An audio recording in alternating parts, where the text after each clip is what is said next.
ದಕ್ಷಿಣ ಕನ್ನಡ ಜಿಲ್ಲಾ ಕುಸ್ತಿ ಸಂಘದ ವಾರ್ಷಿಕ ಮಹಾಸಭೆಯು ನಗರದ ಖಾಸಗಿ ಹೋಟೆಲ್ನಲ್ಲಿ ನಡೆಯಿತು. ಪ್ರಧಾನ ಕಾರ್ಯದರ್ಶಿಯಾಗಿ ಪ್ರಶಾಂತ್ ಶೆಟ್ಟಿಯವರು ವಾರ್ಷಿಕ ವರದಿ ಮಂಡನೆ ಮಾಡಿದ್ರು.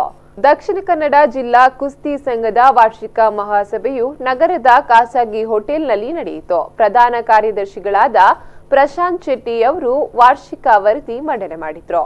ವಾರ್ಷಿಕ ಲೆಕ್ಕಾಚಾರವನ್ನ ಕೋಶಾಧಿಕಾರಿ ಸತೀಶ್ ಅವರು ಸಭೆಗೆ ತಿಳಿಸಿದ್ರು. ಸಂಘದ ಗೌರವಾಧ್ಯಕ್ಷರಾಗಿ ಸುರೇಶ್ ಚಂದ್ರ ಶೆಟ್ಟಿ ಅವರು 16ನೇ ಬಾರಿ ಆಯ್ಕೆಯಾದರು. ನಂತರ ನೂತನ ಪದಾಧಿಕಾರಿಗಳ ಆಯ್ಕೆ ನಡೆಯಿತು. ಕಾರ್ಯಕ್ರಮದಲ್ಲಿ ಜಿಲ್ಲಾ ಕುಸ್ತಿ ಸಂಘದ ಅಧ್ಯಕ್ಷ ಪ್ರಕಾಶ್ ಶೆಟ್ಟಿ, ಪ್ರಧಾನ ಕಾರ್ಯದರ್ಶಿ ಸಂದೀಪ್ ರಾವ್, ಕೋಶಾಧಿಕಾರಿ ರೋಹಿದಾಸ್ ಬಂಗೇರ ಉಳ್ಳಾಲ ಮತ್ತಿತರರು ಉಪಸ್ಥಿತರಿದ್ದರು.